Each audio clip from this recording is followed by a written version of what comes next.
আসসালামু আলাইকুম। প্রিয় দর্শক, অন্য মঞ্চের আলাপচারিতায় আপনাদের সকলকে আমন্ত্রণ জানাচ্ছি। দর্শক, সিনেমার কোনো শুটিং এর দৃশ্য নাই, একেবারে বাস্তব ঘটনা। পুলিশ মসজিদে নামাজ পড়তে কিংবা ইবাদতের জন্য যায়নি, প্রাণ বাঁচাতে পুলিশ আশ্রয় নিয়েছিল মসজিদে।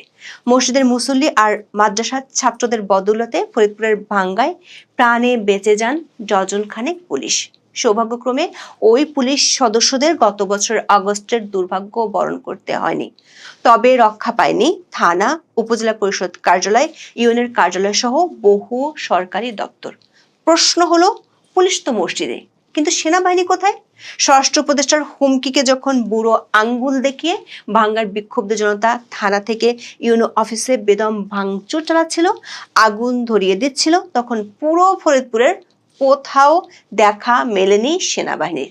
শুধু ফরিদপুরের ভাঙ্গা নয়, কুষ্টিয়ার মন্দিরে প্রতিমা ভাঙচুর, কক্সবাজার স্টেডিয়ামে তাণ্ডব। গত কয়েকদিনে এমন বহু মবের ঘটনায় সেনাবাহিনীর ভূমিকা রোগী মারা যাওয়ার পর ডাক্তার আসলের মতোই। মানে ঘটনা শেষ হয়ে গেলে মব সন্ত্রাসীরা বিদায় নিলে সেনাবাহিনীকে দৃশ্যপটে দেখা যায়।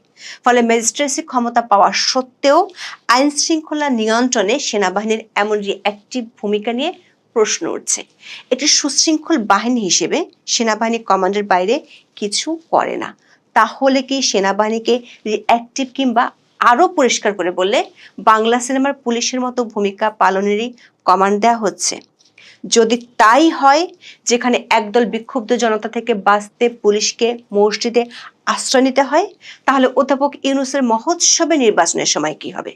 তখন কি প্রতিটি ভোট কেন্দ্রের পাশে একটি করে মসজিদ রাখা হবে? বিস্তারিত জানতে চলুন যাওয়া যাক বিশ্লেষণে।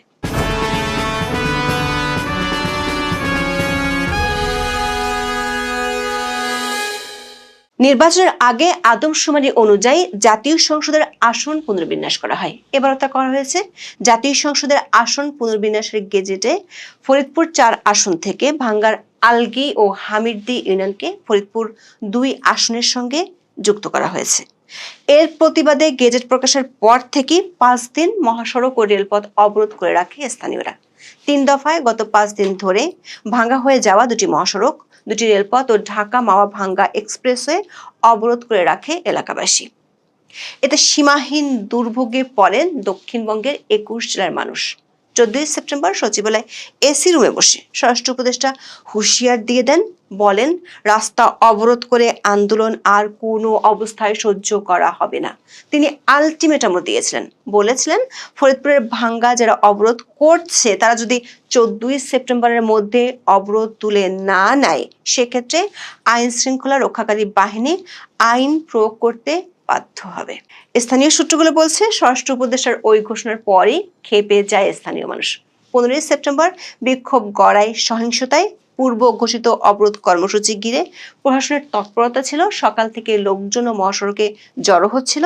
ফরিদপুরের বাস স্ট্যান্ড এলাকায় দুপুর 12:30টার দিকে হঠাৎ করে মহাসড়কে নেমে আসেন হাজার হাজার জনতা। মাইকে ঘোষণা দিয়ে এলাকাবাসীকে রাস্তায় নেমে আসার ঘোষণা দেওয়া হয়। 2টি মহাসড়কে অন্তত 6টি এলাকায় অবরোধ করে বিক্ষোভ করে বিক্ষুব্ধ জনতা। এতে বন্ধ হয়ে যায় সব রুটের যান চলাচল, আটকে পড়ে অসংখ্য যানবাহন। এক পর্যায়ে মুখোমুখি অবস্থান নিতে দেখা যায় আইন শৃঙ্খলা বাহিনী ও অবরোধকারীদের। শত শত বিক্ষুব্ধ জনতা সড়কের উপর বিদ্যুতের খুঁটি ফেলে অবরোধ অব্যাহত রাখেন। এক পর্যায়ে টায়ারে আগুন জ্বালিয়ে বিক্ষোভ শুরু করেন। বিক্ষোভকারীদের সঙ্গে বেলা 1টার দিকে বিভিন্ন এলাকা থেকে এসে কয়েক হাজার জনতা লাঠিসোঁটা, রামদা সহ দেশীয় অস্ত্র নিয়ে মিছিল নিয়ে যোগ দিতে যায়। এ সময় পুলিশ সদস্যরা শান্তিপূর্ণভাবে দাঁড়িয়েছিল। হঠাৎ দায়িত্বরত পুলিশ সদস্যদের উপর হামলা চালায় তারা। এ সময় 10 থেকে 12 জন আর্মড পুলিশের সদস্য দৌড়ে পার্শ্ববর্তী ভাঙ্গা কেন্দ্রীয় ঈদগাহ মসজিদে আশ্রয় নেন। উত্তেজিত জনতার ইট পাটকেলে রক্তাক্ত অবস্থায় দৌড়াতে দেখা যায় পুলিশ সদস্যদের।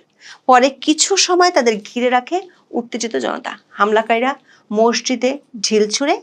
এক পর্যায়ে মাদ্রাসা ও মসজিদের শিক্ষক শিক্ষার্থীরা অবস্থান নিয়ে পুলিশ সদস্যদের রক্ষা করেন। এরপর সেখান থেকে বিক্ষুব্ধরা থানার দিকে চলে যায়। থানায় থাকা গাড়ি ও থানা ভবনে ভাঙচুর করে। ভিতরে আটকা পড়েন পুলিশ সদস্যরা। বেশ কয়েকজন সাংবাদিকের সাথে কথা বলে জানতে পেরেছি, এ সময় থানার পুলিশরা নীরব দর্শকের মতো শুধু ভাঙ্গি দেখেছে, পুলিশের একটি সূত্র বলছে, প্রাণ ভয়ে পুলিশ এ সময় সরকার ঊর্ধ্বতন কর্তৃপক্ষের কাছে সাহায্য চেয়েছিল, কিন্তু তাতে কোনো সাড়া মেলেনি। থানা ভাঙ্গা শেষ হলে বিক্ষোভকারীরা যায় উপজেলা পরিষদ কার্যালয়।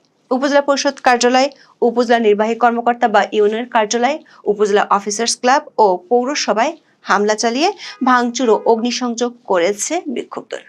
উপজেলা পরিষদের কার্যালয়ে যতগুলো রুম খোলা ছিল সব কটি রুমে গিয়ে ভাঙচুর চালিয়েছে বিক্ষুব্ধ জনতা। উপজেলা পরিষদের বিভিন্ন সরকারি অফিস ও থানা পুলিশের বেশ কয়েকটি গাড়ি ভাঙচুর ও অগ্নিসংযোগ করে। পুলিশ কিংবা সরকারি কর্মকর্তাদের এ সময় চেয়ে চেয়ে দেখা ছাড়া কিছুই করার ছিল না। তাণ্ডব থেকে বরাবরের মতো বাদ পড়েনি সাংবাদিকরাও। উপজেলা পরিষদের সহিংস ঘটনার ছবি ও ভিডিও ধারণ করার সময় মাই টিভির সাংবাদিক সরার হোসেনকে কুপিয়ে জখম করা হয়। যমুনা টিভির ভাঙ্গা প্রতিনিধি আব্দুল মান্নান সহ আরো কয়েকজন সাংবাদিকও এই সময় আহত হন।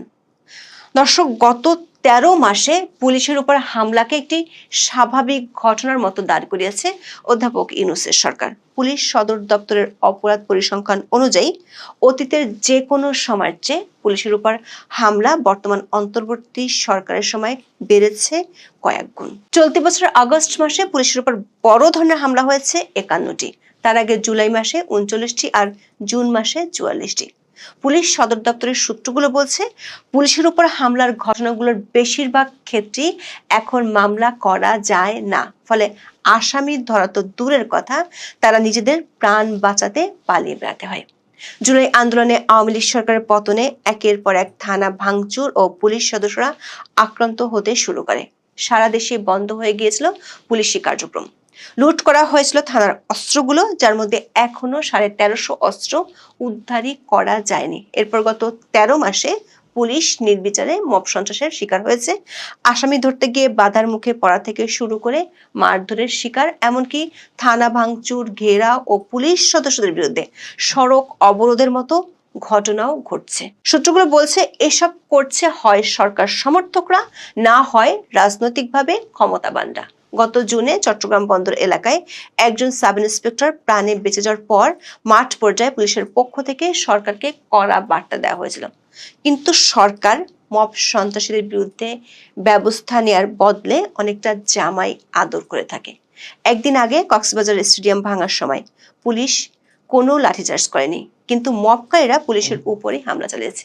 সামনে দুর্গাপূজা, তার আগে মন্দিরের প্রতিমা ভাঙচুরের ঘটনা শুরু হয়েছে। কুষ্টিয়ার মিরপুর উপজেলায় একটি মন্দিরের 2টি প্রতিমা ভাঙচুর করেছে দুর্বৃত্তরা। এই সময় তারা মন্দিরে লাগানো আইপি ক্যামেরা ও এর মেমোরি কার্ডও খুলে নিয়ে গেছে। উপজেলার স্বরূপদা পালপাড়ার শ্রী রক্ষা কালী মন্দিরে রোববার রাতে এই ঘটনা ঘটে।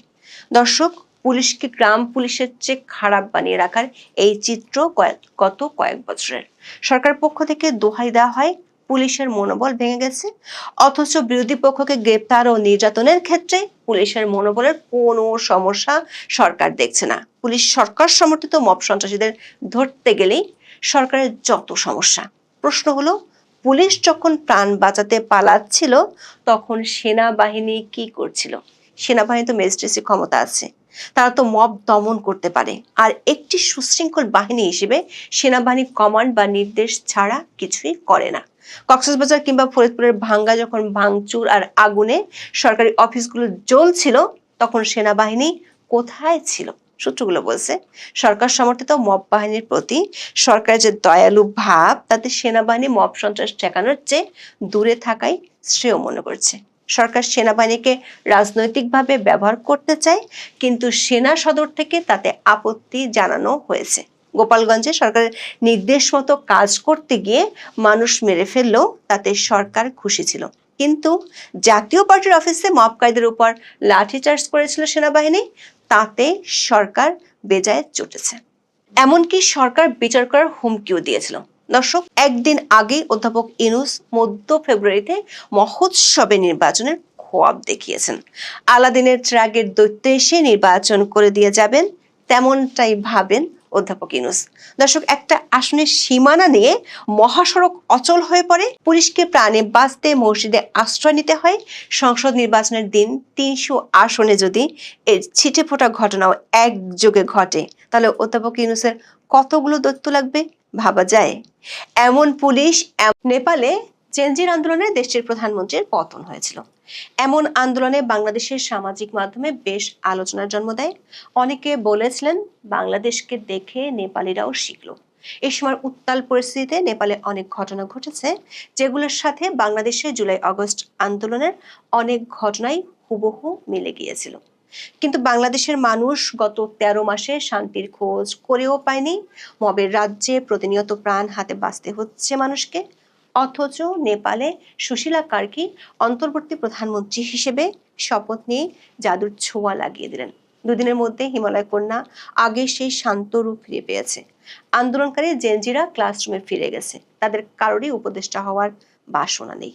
আন্দোলনের নামে যারা মব সন্ত্রাস চালিয়েছে, লুটপাট করেছে, তাদের অপরাধের বিচারের ঘোষণা দিয়েছেন নতুন অন্তর্বর্তী প্রধানমন্ত্রী। অথচ বাংলাদেশে কোনো মবের বিচার চাওয়াই অপরাধ। অধ্যাপক ইউনূস দিয়েছেন ইনডেমনিটি। শান্তিতে নোবেল বিজয়ী সংস্কারের নামে নির্বাচনকে ধোঁয়াশায় পরিণত করলেও সুশীলা কিন্তু 6 মাসের মধ্যে নেপালে নির্বাচন করবেন। যারা শুরুর দিকে আত্মতুষ্টিতে ভুগছিলেন তাদের উদ্দেশ্যে এই প্রশ্ন তো তোলাই যায়, কোন জাদুকরী শক্তিতে এত দ্রুত ঘুরে দাঁড়াচ্ছে হিমালয় কন্যা? আর কিসের অভাবে মাসের পর মাস ধুঁকছে বঙ্গোপসাগর দুহিতা? শান্তিতে নোবেল পুরস্কারটা আসলে কাকে বেশি মানাতো? বিস্তারিত জানতে চলুন যাওয়া যাক বিশ্লেষণে।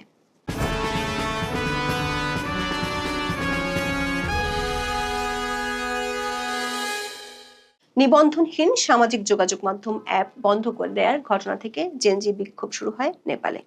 হাজার হাজার কিশোর তরুণ 8 সেপ্টেম্বর কাঠমান্ডু রাস্তায় নামলে শুরু হয় সহিংসতা। পুলিশের গুলিতে বেশ কয়েকজন শিক্ষার্থী প্রাণ হারালে আন্দোলন সরকার বিরোধী রূপ নেয়।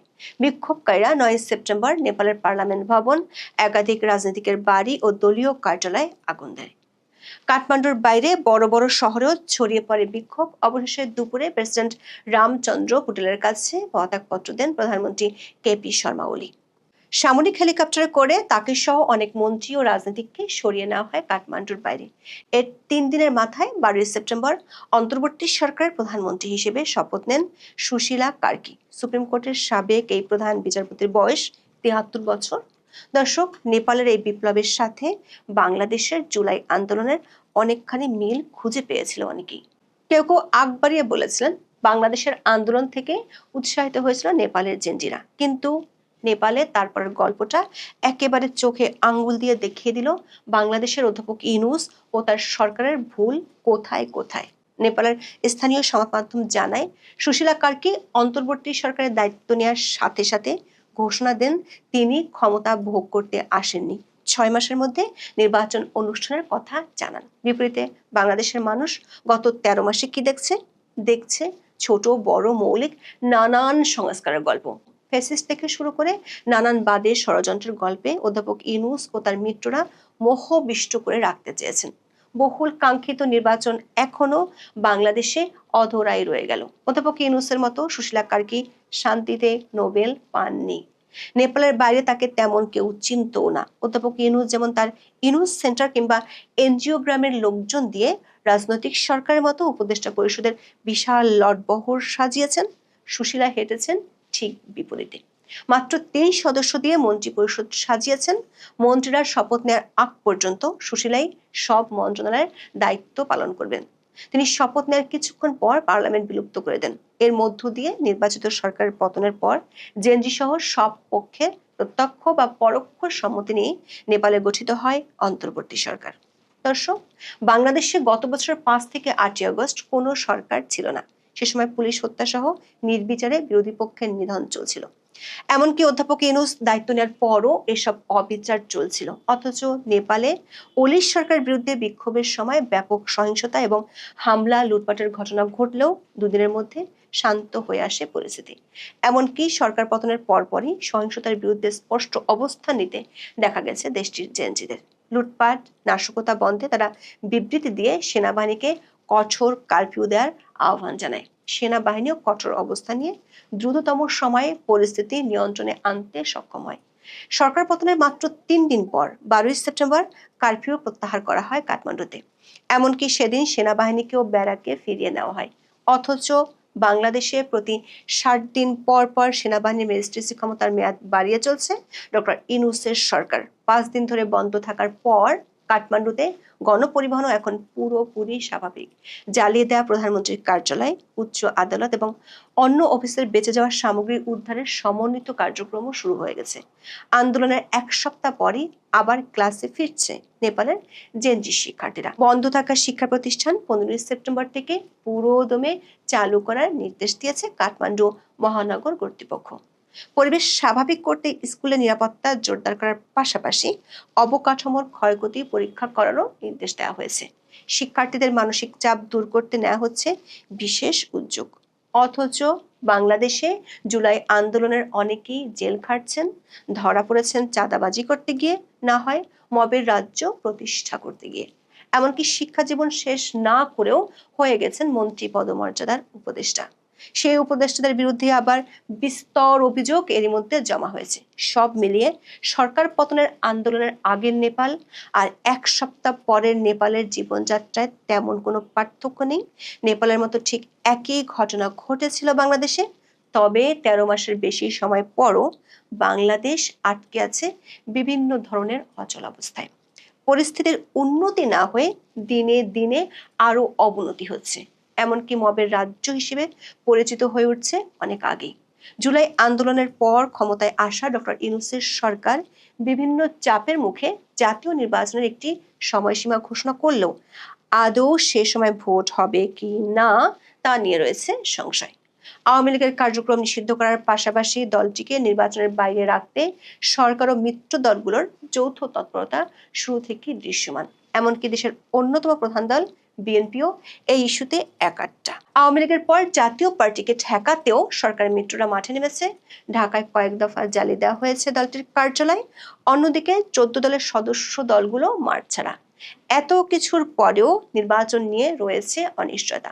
ফেব্রুয়ারিতে নির্বাচন নিয়ে বিএনপির উচ্ছ্বাস ভাটা পড়তে শুরু করেছে ডাকসু জাকসু নির্বাচনের পর। দলটির নেতাদের কথায় নানামুখী আশঙ্কা প্রকাশ হতে শুরু করেছে। দর্শক, বাংলাদেশে আওয়ামী লীগ সরকারের পতনের পর একটানা পাল্টা প্রতিহিংসার রাজনীতি চলছে। গণহারে নির্বিচারে হত্যা মামলার আসামি করা হয়েছে। জুলাই আন্দোলনে অংশগ্রহণকারীদের একটি অংশের বিরুদ্ধে উঠেছে মবের অভিযোগ। দেশের কোথাও না কোথাও প্রায় প্রতিদিন পিটিয়ে হত্যার খবর পাওয়া যাচ্ছে। ধানমন্ডি 32 নম্বর গুড়িয়ে দেওয়া সহ মুক্তিযুদ্ধের স্মৃতি বিজড়িত অসংখ্য স্থাপনা ধ্বংস করা হয়েছে। এসব ঘটনায় জড়িতদের বিরুদ্ধে ব্যবস্থা নেওয়া তো দূরের কথা, সরকারিভাবে মবকে বলা হয়েছে প্রেসার গ্রুপ। মবের ঘটনাকে প্রধান উপদেষ্টা ব্যাখ্যা করেছেন রিসেট বাটন হিসেবে। তার ভাষায় 5ই আগস্ট দেশের সব অতীতকে মুছে দিয়েছে। একই সঙ্গে জুলাই আগস্টে পুলিশ হত্যা সহ আওয়ামী লীগের নেতা কর্মীদের হত্যা পেয়েছে অলিখিত সরকারি দায়মুক্তি। এই দায়মুক্তি সংবিধানে অন্তর্ভুক্ত করতে সরকার ও তার মিত্ররা 1 বছর ধরে নানামুখী কৌশল নিচ্ছে। এর ঠিক বিপরীত দৃশ্য দেখা যাচ্ছে নেপালে। সেখানে সহিংসতায় প্রাণহানির প্রতিটি ঘটনার তদন্ত ও বিচারের ঘোষণা দিয়েছেন সুশীলা কার্কির সরকার। সেই সঙ্গে সহিংসতায় নিহত সবাইকে শহীদ হিসেবে ঘোষণা করে ক্ষতিপূরণ দেওয়া হচ্ছে। সব পক্ষের নিহতরাই আছেন শহীদের তালিকায়। সুশীলা কার্কির এমন পদক্ষেপ প্রতিহিংসার আগুন থামাতে ব্যাপকভাবে সাহায্য করছে বলে মনে করছেন পর্যবেক্ষকেরা। সেই সঙ্গে মবের রাজ্যের পরিবর্তে দ্রুততম সময়ের মধ্যে ফিরে এসেছে আইনের শাসন। সরকার পতনের আগে পরে নানামুখী সহিংসতার ঘটনা তদন্তের নির্দেশ দিয়েছে অন্তর্বর্তী প্রধানমন্ত্রী। কড়া হুঁশিয়ারি দিয়ে বলেছেন, সরকারি বেসরকারি সম্পত্তিতে হামলা ও লুটপাটে জড়িতদের বিচারের মুখোমুখি করা হবে। এই হামলাকারীরা নেপালের জনতা হয়ে থাকলে একজন নেপালি হিসেবে নিজেও লজ্জিত, এমন কথাও বলতে ছাড় দেননি সুশীলা। প্রধানমন্ত্রী হওয়ার পরপরই তিনি পরিষ্কার জানিয়ে দেন, ক্ষমতায় থাকার ইচ্ছে তার নেই। আগামী মার্চের 5 তারিখে হবে জাতীয় নির্বাচন। দর্শক, বাংলাদেশের নতুন শাসকের সঙ্গে একটি জায়গায় মিল রয়েছে সুশীলা কার্কির। তিনিও বলেছেন, নিজের ইচ্ছায় নয়, বিক্ষোভকারীরা তাকে ক্ষমতায় বসিয়েছেন। ঠিক একই ভাষ্য বাংলাদেশের মানুষ শুনেছিল ডক্টর মোহাম্মদ ইউনূসের কাছে। তবে নেপালের অন্তর্বর্তী সরকার বাংলাদেশের সরকারের মধ্যে মূল পার্থক্যটি হলো সুশাসন আর ক্ষমতার লোভ। অধ্যাপক ইউনূস অসংখ্যবার বলেছেন, তার সরকার কেবল নির্বাচন দিতে আসেনি, এর আগে রাশি রাশি সংস্কার করতে হবে। অন্যদিকে দায়িত্ব নিয়ে নির্বাচনের তারিখ ঘোষণা করেছেন সুশীলা। প্রশ্ন হলো, একজন নোবেল বিজয়ী এবং একজন সাবেক প্রধান বিচারপতির মধ্যে কে বেশি দূরদৃষ্টির পরিচয় দিতে সক্ষম হলেন? দেশ গঠনে কে শেষ পর্যন্ত সফল, কে হলেন ব্যর্থ?